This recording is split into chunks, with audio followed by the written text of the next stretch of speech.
Monsieur Soriso, bonjour. Bonjour. Vous êtes le vice-président du parti Guinée pour tous de Kassori Fofana. Aujourd'hui, l'actualité reste dominée notamment par la vindicte populaire qui gagne du terrain dans le pays. Comment est-ce que le parti GPT voit un peu tous ces comportements des Guinéens qui commencent à inquiéter nombre d'observateurs? Le GPT d'abord déplore ces faits et les condamne avec la dernière énergie. Cependant, en ce qui concerne leurs responsabilités, le GPT pense qu'il y a lieu de s'interroger sur un certain nombre de paramètres. Premièrement, pourquoi de telles pratiques commencent à apparaître en Guinée? Pour le GPT, toutes les familles guinéennes doivent aujourd'hui se poser la question de savoir pourquoi les Guinéens sont aujourd'hui capables de tuer leurs prochains, sont capables de mutiler leurs prochains, sont capables de brûler leurs prochains vifs. À mon avis, il y a question de s'interroger sur le rôle de l'éducation parentale d'abord. Il y a un échec au niveau de l'éducation parentale des enfants, parce que je vous dis, ces pratiques n'étaient pas possibles en Guinée. Ce sont des pratiques qui ont tendance aujourd'hui à se banaliser, pour la simple raison qu'on est en train de perdre un certain nombre de valeurs.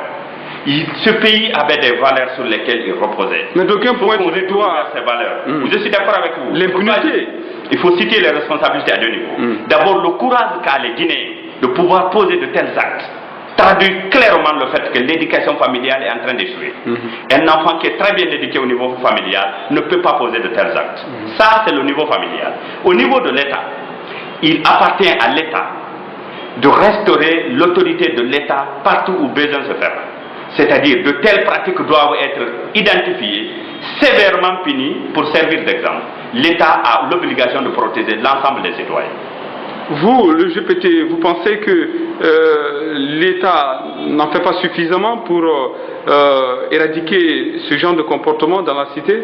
À mon avis, même si l'État fait suffisamment, mais les résultats ne sont pas à la hauteur des attentes pour le moment. Il va falloir que l'État redouble d'efforts et reconscientise davantage d'abord les acteurs chargés de la mise en œuvre de la politique de l'État.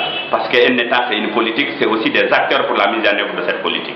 Dans la Première République, tous ceux qui tuaient d'autres personnes étaient carrément tués à leur tour après un jugement. D'aucuns diront que la peine capitale est caduque.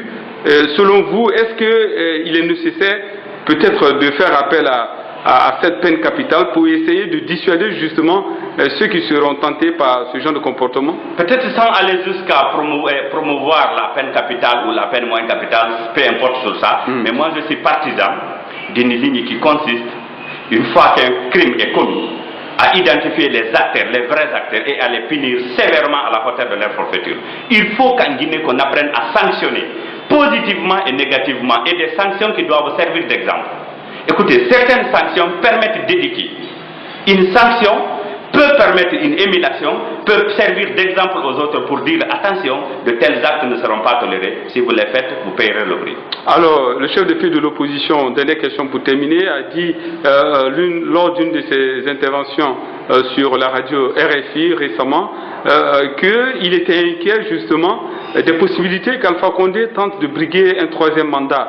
Est-ce que dans votre parti GPT, est-ce que c'est une source d'inquiétude? Non, pour la simple raison que jamais, en aucun cas, ni de façon écrite, ni de façon audio, ni de façon vidéo, le professeur Alpha Condé n'a dit à quelqu'un qu'il a envie de modifier la constitution pour un troisième mandat. Vous n'avez pas les gens, non, attendez, les gens sont en train simplement de spéculer. Mais vous ne pouvez pas enlever le droit aux Guinéens. Vous pensez que c'est Alain Diallo en train de spéculer? Je pense forcément que ce débat, c'est un débat de non-sens. Pour la simple raison qu'il n'a pas dit encore. Attendez qu'il le dise. Le jour qu'il le dira, on prendra position par rapport à ce qu'il a dit. Vous ne pouvez pas mesurer les intentions de quelqu'un alors qu'il ne les a même pas déclarées encore. Ça n'a pas de sens. Si Alpha Condé veut modifier la constitution, à un moment donné, il posera un acte qui prouvera qu'il veut modifier la constitution. Pour le moment, laissez-nous gouverner et occupons-nous des questions politiques qui nous intéressent. Monsieur Soriso, merci d'avoir répondu à nos questions. Je vous remercie.